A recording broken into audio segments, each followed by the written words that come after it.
We've got this from the New York Times. Google stock falls as government weighs breaking up the company. This is big. We need to get a better source, but we've got to talk about what's currently going on. The New York Times source, let me get a better one for you, Google breakup, and get the finer details, because that was an audio thing, I think. Here we go. This is the right source. U.S. said to consider a breakup of Google to address search monopoly. The DOJ said, and state attorneys general are discussing various scenarios to remedy Google's dominance in online search, including breaking up the company. You hear that, Google? You know what's funny is that Google's a beast, a behemoth. I don't think there's any one person right now watching at YouTube, and I know they are watching. I don't think there's any one person watching who actually has enough authority to do anything about this, nor care. It's funny because we have a bunch of different Google connections. Google Ads, YouTube, of course. What is it? There's ancillary Google companies that are like, I've got connections with Google News, and they're all different companies. So it's funny because someone from the ads side was like talking to us. And then I asked someone from the YouTube side about what we're doing with ads. And they're like, I have no idea. I don't know how any of that works. And I'm like, you guys have Google email addresses. You don't work at the same company. And they're like, yeah, we basically don't. Like, that guy's probably in an entirely other country or something. The New York Times says Google was found last week to have violated antitrust laws by illegally maintaining a monopoly on internet search. Now discussions over how to fix those violations have begun. Justice Department officials are considering what remedies to ask a federal judge in order to order against the search giant, said three people with knowledge of the deliberations involving the agency and state attorneys general who helped bring the case. They are discussing various proposals, including breaking off parts of Google, such as its Chrome browser or Android smartphone operating system, two of the people said. Other scenarios under consideration include forcing Google to make its data available to rivals, or mandating that it abandon deals that made its search engine the default option on devices like the iPhone, said the people who declined to be identified because the process is confidential. The government is meeting with other companies and experts to discuss their proposals for limiting Google's power, the people said. The deliberations are in their early stages. Judge Amit P. Mehta of U.S. District Court for D.C., who is overseeing the case, has asked the DOJ and Google to come up with a process for determining a fix by September 4th. He has scheduled a hearing on September 6th to discuss the next steps. Last week's ruling that Google was a monopolist was a landmark antitrust decision, raising serious questions about the power of tech giants in the modern internet era. Apple, Amazon, and Meta, which owns Facebook and Instagram, also face antitrust cases. Google is scheduled to go to trial in another antitrust case, this one over ad technology, next month. Any remedies in Google's search case are likely to reverberate and influence that broader landscape. The stakes are actually high for Google, which became a $2 trillion internet juggernaut by building an online advertising business and others on top of its search engine. Judge Mehta could reshape the core of the company's business or order it to abandon longtime practices that have helped to cement its dominance.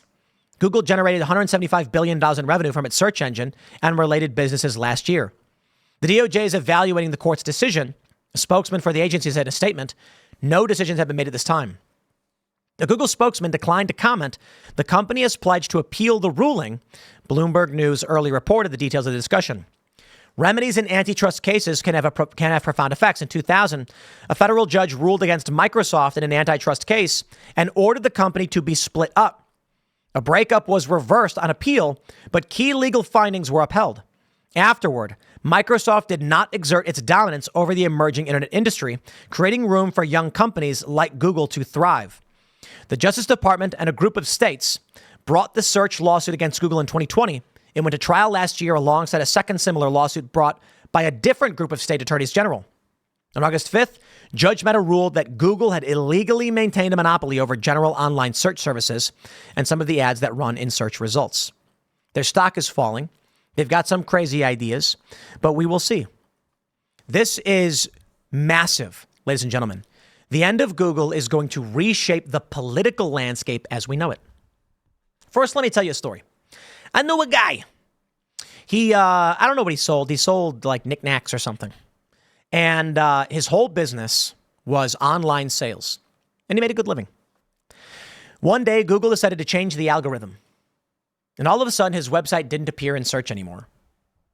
Everything he had built up to generate proper search engine optimization was gone. His sales evaporated. That was it. That to me is insane. And we cannot have an economy that functions that way. Back in the olden days, you'd buy a piece of real estate. Let's say you buy a property in an empty field. 20 years later, residential developments are popping up. 10 years later, massive urban buildings are popping up. There's stores all around. And here's your little store in a prime location. Your revenue is dramatically increased. Your building's improved. You've got several children. They're running the store now. And you're like, this is it. Now imagine with the internet, you set up online. You sell a product most people don't know or care about. How about 50 caliber pens? I got one over here. It's a 50 caliber bullet, but it's actually a pen. You pull the pen out. Let's say you're selling those. No one else is selling them. So you got prime real estate. People search for it. They find you on Google. They buy your product. You're making a living. A year goes by, and this real estate, gone. Google comes in and says, we're changing the algorithm. You're out. Imagine if someone set up a shop in a barren field, that developments came around, and then one day the government came and said, we are forcing your shop to go far, far away. You're going to be like, whoa. We've been here for a long time. We built this business. We have foot traffic. That's how we sustain it. And they say, no. We're moving your business to a barren wasteland. You'd be done. It'd be the end. You'd have nothing. That's what's happening with Facebook, with Google, and these other platforms. With YouTube. You know, there are people who built YouTube channels, followed the rules completely, and then YouTube sabotages those channels for political reasons. And then people end up losing their livelihoods. So I warn people all the time, you can't have all your eggs in one basket. Several years ago, when we started Timcast IRL, for instance, 100%, well, okay, it's an exaggeration. It's about 95% of the revenue for the company was YouTube ad revenue. That's it. I'd take a look at YouTube, see how much money in ads we were getting from the clips and the videos and the live streams, and I'd be like, that's how much money we're making. And it was insane. And then I thought about it. If we get banned, it goes to zero. And at the time, I only had like 2 employees or whatever, so it was just basically me. And I was like, okay, we need to build something else.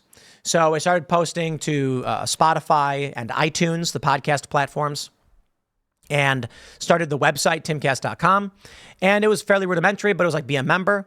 And instantly, we got to the point where we had offset that risk.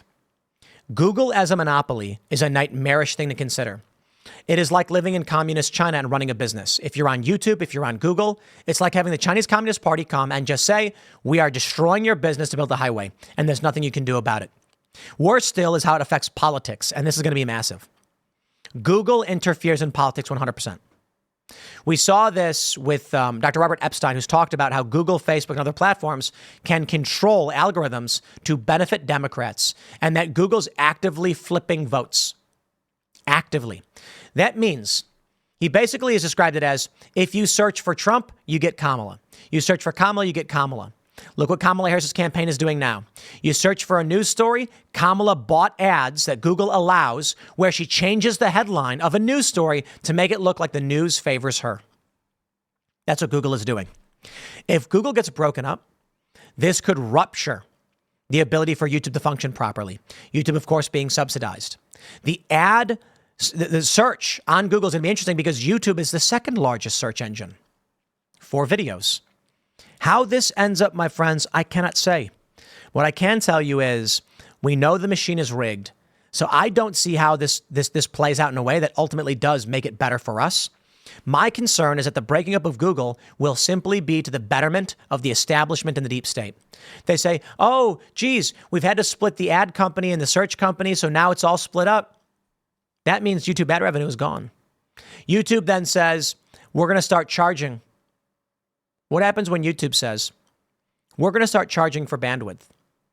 If you put up a video, you got to pay. Do you know how much it would cost? Google subsidizes this, and I understand it. Understand this, ladies and gentlemen. Right now in this live stream, we're live here in the morning, 10 a.m., come hang out. About 25,000 people watching. Upload rate is probably around 6 or 7 megabits per second. Multiply that by 25K. That's how much it costs to do a live stream when you're not on YouTube, one of these big platforms. In the early days of live streaming mobile, going to like Ustream and these other companies, that we'd say, like, what's the rate for streaming? They say, boom, it's going to be 30 grand. And you're like, what? Google could then come out and say, we're going to have to charge a flat rate for anybody who wants a channel. And you'd be thinking, no way, that would hurt YouTube too much. No. They're going to get the same amount of views. They already have siloed off independent voices, deleted their channels, made it harder and harder to find. And anybody who's already got their business operating on YouTube will pay the fee. They'll say $3,000 per month per channel. And then for us, we're going to have to spend like, $15,000 to $20,000 to maintain that. And that's on top of the money that we're already losing to invest in new channels. But we can afford it because we have memberships. Big corporations can afford it because they're big corporations. But new channels will never exist. There will be no more user-generated content. That's my concern. Let me show you this from The Guardian. You know who else should be on trial for the far rights, for the UK's far-right rights? Elon Musk. Ex-Twitter chairman sues X for $20 million. Elon Musk's, well, this one's a different story, but they're calling for Elon Musk's arrest. How do they frame the news against Elon Musk for X? What has he done? Open up the platform, activated monetization, one of the coolest things ever for people on X, one of the smartest things. Now you can make money. And they try to destroy it and burn him down. They lost control of that system. Now you're looking at YouTube. Why would they make it better for independent voices? I don't know that they would. Consider that. In the end, we think it may be good that Google's broken up, and it may be, but I am kind of worried that all it will actually do is the owners of Alphabet will hold stock in these companies all the same, maintain their control at their ideological level. These companies' cultures will not change, but they'll use it as an excuse to shut down independent voices. I'm not going to tell you what we should or shouldn't do. I don't know. Maybe breaking up is the right thing to do. Some free market capitalists think you shouldn't. Far be it from me. I don't have the answers. But I'll leave this one there. Next segment's coming up at 6 p.m. on this channel. Thank you all so much for hanging out. Follow me on X and Instagram at Timcast. Smash that like button. Head over to timcast.com, become a member, click join us, and share this show with your friends if you really do like it. Thanks for hanging out, and we'll see you all at 6.